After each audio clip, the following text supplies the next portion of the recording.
কিন্তু আমার নিজের ইউজের জন্য আমার কয়েকটা বাসন আর ফার্নিচার লাগবে। তাতে তোমার কোনো প্রবলেম নেই তো?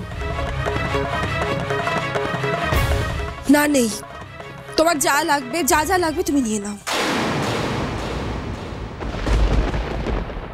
আমি জিতে গেছি বৌদিদি। এই ভাগাভাগিটা করানোর পেছনে আমার একমাত্র মোটিভ ছিল রূপকে তোমাদের কাছ থেকে সরিয়ে আনা। আমি খুব ভালো করে জানি তুমি কি করতে চাইছো রুষা, কিন্তু তুমি শুধু একটা নতুন ডাল তৈরি করতে পেরেছো। তুমি এটা বুঝতে পারছো না, সবার শিকড় এই পরিবারের মাটির গভীরে। যেদিন তুমি গাছের ডালটাকে আলাদা করতে চাইবে সেদিন বুঝবে সরকার পরিবারের শিকড়ের টানের কত জোর।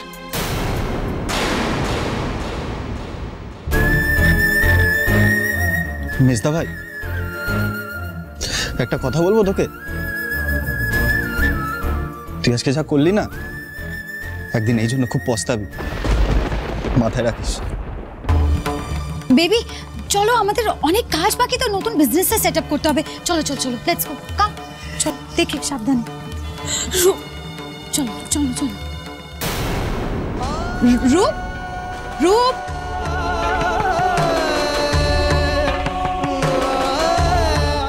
মা,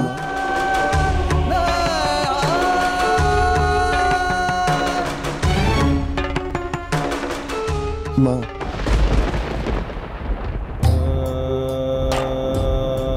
মা, প্লিজ আমার থেকে মুখ ফিরিয়ে নিও না, আমার সাথে থাকো না মা।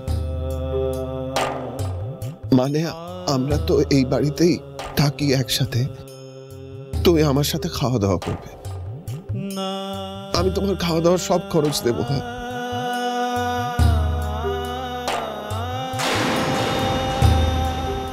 না রূপ, আমার খরচ খরচা খাওয়া দাওয়া সবকিছুর দায়িত্ব আমার পরিবারের। রূপ, রূপ আন্টি তোমার সাথে থাকতে কমফোর্টেবল নয়। আন্টি বর্দা ভাইদের সাথে থাকতে চায়। তুমি কি এটা বুঝতে পারছো না? ঠিক বলেছে, একদম ঠিক বলেছে।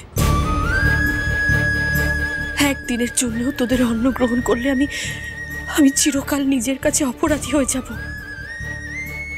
যারা এই পরিবারটাকে আগলে রাখার আপ্রাণ চেষ্টা করছে তাদের সঙ্গে বিশ্বাসঘাতকতা করা হবে রূপ।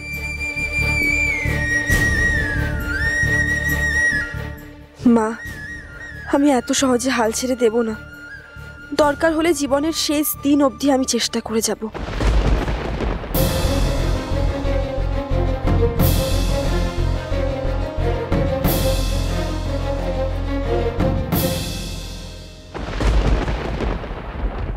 রূপ,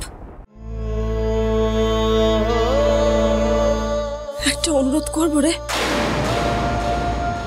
আমরা এক ছাদের তলায় আলাদা আলাদা সংসার পেতেছি ঠিকই, কিন্তু রাতের খাবারটা যদি আমরা একসাথে খাই। তোরা নিজেদেরটা নিজেরা বানিয়ে নিস, আমরাও আমাদেরটা বানিয়ে নেব, কিন্তু সবাই যদি একসাথে বসে খাই। মায়ের মুখের দিকে তাকিয়ে, তোর বর্দা ভাইয়ের দিকে তাকিয়ে অন্তত অনুরোধটা রাখবি প্লিজ। হ্যাঁ বহু দিদি, তাই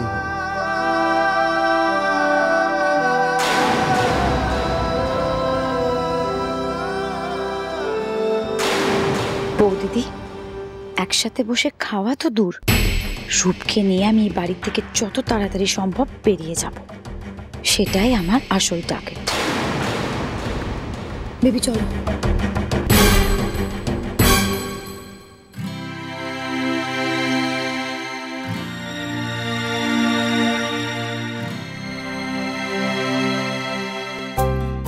মা, তুমি এবার একটু রেস্ট নাও, এসব নিয়ে আর চিন্তা করো না। হ্যাঁ মা, তুমি চিন্তা করো না, দেখবে সব ঠিক হয়ে যাবে।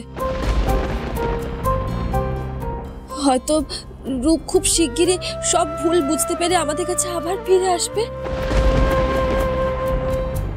তুমি তো আমাকে কথা দিয়েছিলে ভাগ্যশ্রী, তুমি এই পরিবারটাকে ভাঙতে দেবে না। তাহলে আজ এমনটা কেন হলো? কেন হলো ভাগ্যশ্রী?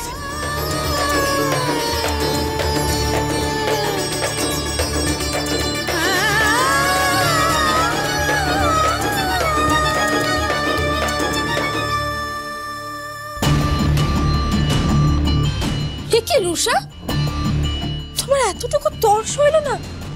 মা অসুস্থ, তার মধ্যে তুমি এইসব করছো? আমি কোনো কাজ ফেলে রাখি না।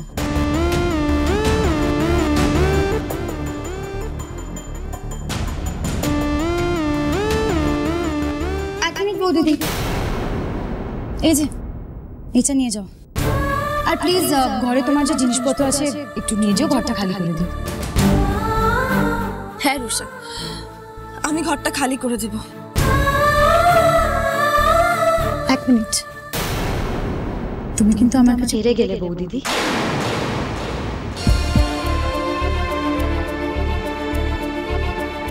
তোমার কাছে এইটা যদি জেতা হয় তাহলে হ্যাঁ, তুমি সত্যিই জিতে গেছো। কিন্তু কি বলো তো রুষা, তুমি না পরিবারটাকে হারালে।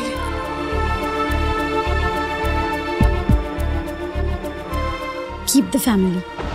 তোমার এই পরিবার তোমার কাছেই থাক, ওকে?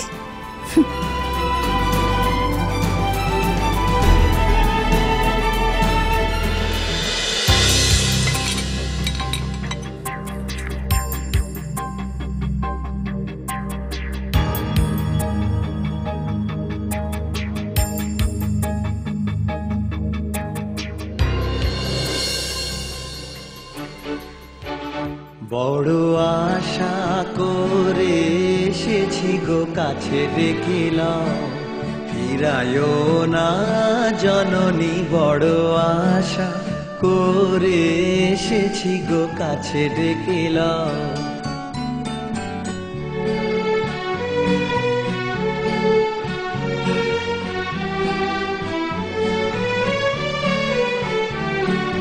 দিনহীনে কেহ চাহে না, তুমি তারে রাখিবে জানি গো।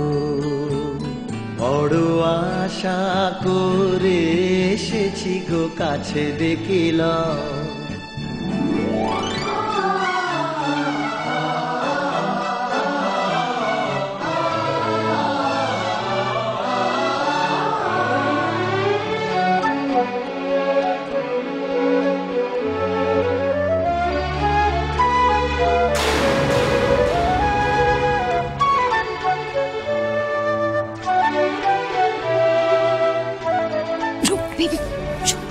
এদিকে এসো প্লিজ, প্লিজ আজ যেও না।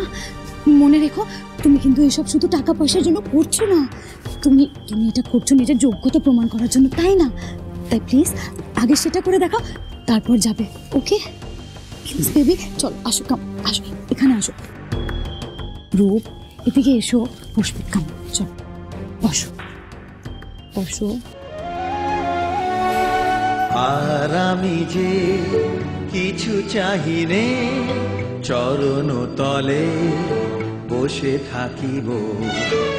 আর আমি যে কিছু চাহিনে, জননী বলে শুধু ডাকিব।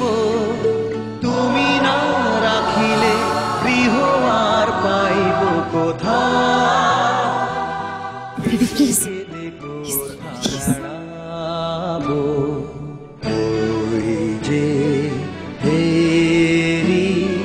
তমস ঘন ঘোরা গহন রজনী। বড় আশা করে এসেছি গো কাছে দেখিলাম, ফিরায়ও না জননী। বড় আশা করে এসেছি গো কাছে দেখিলাম।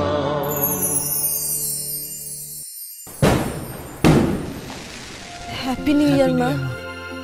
গত বছর আজকের দিনটা কত মজা করেছিলাম না রে পর্দা ভাই? আর ওই দিনগুলো আমাদের জীবনে কোনোদিনও ফেরত আসবে না। কেন আসবে না শুভ? দেখবি সব ঠিক হয়ে যাবে। এবারও আমরা আগের বারের মতোই আনন্দ করব, আর রূপও আমাদের সাথে এসে আনন্দ করবে।